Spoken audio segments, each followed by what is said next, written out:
Hello বন্ধুরা, কেমন আছেন সবাই? আজকে আমি আলোচনা করব কিভাবে 2023-24 শিক্ষাবর্ষ এর সরকারি বেসরকারি কলেজে উচ্চ মাধ্যমিকের একাদশ শ্রেণীতে ভর্তির আবেদন করা যায়। চলুন তাহলে ভিডিও শুরু করা যাক। এইরকম ভিডিও সবার আগে পেতে প্লিজ আমার চ্যানেলটি সাবস্ক্রাইব করুন এবং পাশে থাকা বেল আইকনটি অন করে রাখুন এবং ফেসবুক থেকে দেখলে পেজটিকে ফলো করুন। আপনাকে 2টি ধাপে ভর্তির আবেদন সম্পন্ন করতে হবে। নাম্বার 1, প্রথমে বোর্ড ফি 150 টাকা জমা দিতে হবে। নাম্বার 2, অনলাইন ভর্তির আবেদন করতে হবে। সর্বপ্রথম আপনাকে মোবাইল ব্যাংকিং, বিকাশ, রকেট, নগদ উপায় যে কোনো একটি মাধ্যমে বোর্ড ফি 150 টাকা আগে জমা দিতে হবে।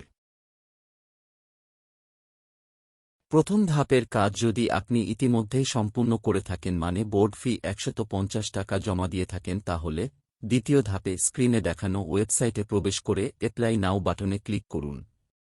এরপর এসএসসি সম্মান পরীক্ষার রোল, বোর্ডের নাম, পাসের সন, রেজিস্ট্রেশন নম্বর সঠিকভাবে এন্ট্রি দিয়ে তারপর ভেরিফিকেশন কোডটা বসিয়ে দিয়ে নেক্সট বাটনে ক্লিক করুন।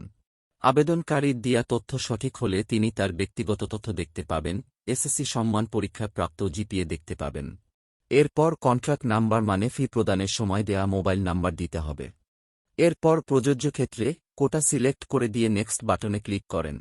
ভর্তি ইচ্ছুক শিক্ষা প্রতিষ্ঠান, গ্রুপ, শিফট এবং ভার্সন সিলেক্ট করতে হবে, যেমন 1, আপনি যে কলেজে পড়তে চান সে কলেজের বোর্ড সিলেক্ট করুন।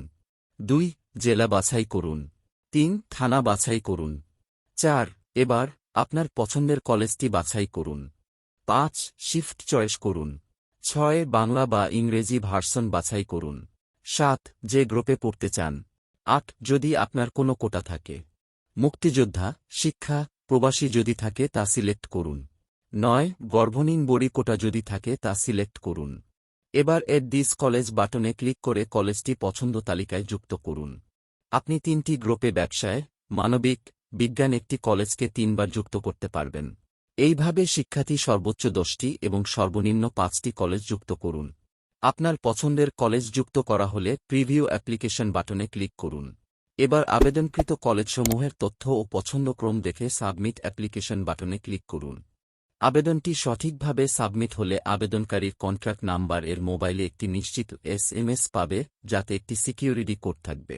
এই সিকিউরিটি কোডটি গোপনীয়তা সতর্কতার সাথে সংরক্ষণ করতে হবে, যা পরবর্তীতে আবেদন সংশোধন ও ভর্তি সংক্রান্ত কাজে ব্যবহার করতে হবে। প্রিন্ট ভার্সন বাটনে ক্লিক করে আবেদনপত্রটি ডাউনলোড বা প্রিন্ট করে নিন।